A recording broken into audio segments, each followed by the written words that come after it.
मुकेश अंबानी की रिलायंस इंडस्ट्रीज एक बार फिर बड़ा धमाका करने की तैयारी कर रही है। दरअसल मुकेश अंबानी की कंपनी एक बड़ी चीनी इलेक्ट्रिक कंपनी को खरीदने की रेस में सबसे आगे चल रही है। हालांकि इस कंपनी को खरीदने के लिए दूसरी बड़ी भारतीय कंपनियां भी कतार में लगी हैं। मुकेश अंबानी के लिए ये डील काफी इंपॉर्टेंट है क्योंकि इस अधिग्रहण के बाद रिलायंस का इंडियन इलेक्ट्रॉनिक मार्केट में दबदबा और ज्यादा बढ़ जाएगा। किस कंपनी को खरीदने के लिए रिलायंस इतना जोर लगा रही है, इस अधिग्रहण के बाद कैसे बढ़ेगा रिलायंस का इंडियन इलेक्ट्रॉनिक मार्केट में दबदबा, ये सब कुछ हम आपको इस वीडियो में बताने वाले हैं, तो ये वीडियो एंड तक देखना ना भूलें। Hello and welcome to money 9, मैं हूं मीनू शर्मा। सबसे पहले आपको बताते हैं कि रिलायंस किस चीनी कंपनी में हिस्सेदारी करने के लिए जोर आजमाइश कर रही है। दरअसल मुकेश अंबानी की कंपनी रिलायंस इंडस्ट्रीज चीन की दिग्गज कंपनी हेयर के भारतीय ऑपरेशन में बड़ी हिस्सेदारी खरीदने की दौड़ में शामिल हो गई है।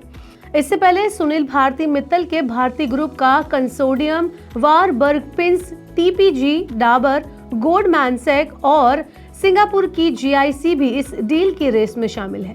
हेयर इंडिया अपने इलेक्ट्रॉनिक और घरेलू उपकरणों के बिजनेस को भारत में मजबूत करने के लिए स्थानीय पार्टनर की तलाश कर रही है। अगले कुछ हफ्तों में डील का ढांचा साफ होने की उम्मीद है। इसमें सरकारी मंजूरी और वैल्यूएशन पर बातचीत अहम होगी। हालांकि रिलायंस और हेयर ने अभी तक कोई आधिकारिक टिप्पणी नहीं की है। ईटी के मुताबिक हेयर अपने इंडिया बिजनेस में 25% से 51% हिस्सेदारी बेचना चाहता है। इसका वैल्यूएशन 2 से 2.3 बिलियन डॉलर यानी करीब 16,600 से 19,000 करोड़ रुपए आंका गया है। एमजी मोटर्स की तर्ज पर हेयर एक भारतीय कंपनी को सबसे बड़ा शेयर होल्डर बनाना चाहती है।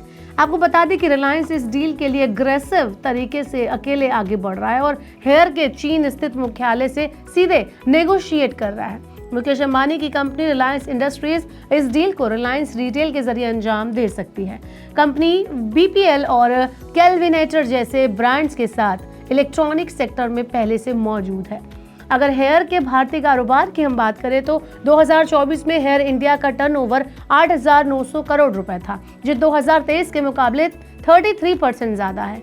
कंपनी का 2025 का यानी कि एट प्रेजेंट 11,500 करोड़ रुपए का टर्नओवर टारगेट है। इसके अलावा कंपनी अपनी एक्सपेंशन योजना पर भी काम कर रही है। हेयर इंडिया की ग्रेटर नोएडा और पुणे में प्लांट्स के अलावा आंध्र प्रदेश या तमिलनाडु में नया प्लांट लगाने की योजना है। अब आपको बताते हैं कि हेयर कंपनी अपने भारतीय कारोबार के लिए आखिर पार्टनर क्यों तलाश रही है, जबकि उसका सब कुछ ठीक चल रहा है। तो दरअसल भारत सरकार ने चीनी कंपनियों के निवेश पर PN3 नियम लगाए हैं। इस नियम के मुताबिक जिन देशों का भारत के साथ बॉर्डर लगता है वहां से FDI नहीं लाई जा सकती। इस वजह से हेयर के 1,000 करोड़ रुपए के FDI प्रस्ताव को मंजूरी नहीं मिली। हालांकि टेक्नोलॉजी ट्रांसफर वाले ज्वाइंट वेंचर को हरी झंडी मिलने की उम्मीद है। वहीं अमेरिका में टैरिफ बढ़ने से चीनी कंपनियों का फोकस अब भारत जैसे बड़े बाजारों पर है। अमेरिका में टैरिफ बढ़ने के बाद उनके सामान वहां महंगे हो जाएंगे, जिसका असर उनकी ग्रोथ पर पड़ेगा। इसलिए चीनी कंपनियों ने नए बाजार तलाशने शुरू कर दिए हैं। LG इलेक्ट्रॉनिक के IPO में देरी ने हेयर को सतर्क कर दिया है। अगर रिलायंस इस डील को पाने में कामयाब हो जाता है तो उसके लिए घरेलू बाजार में अपने ब्रांड को मजबूत करने में मदद मिलेगी। आपको क्या लगता है, क्या रिलायंस इंडस्ट्रीज हेयर के साथ हिस्सेदारी जीत पाएगी, उसको सफलता मिलेगी या नहीं, और अगर मिलती है तो इससे रिलायंस को फ्यूचर में कितना फायदा हो सकता है?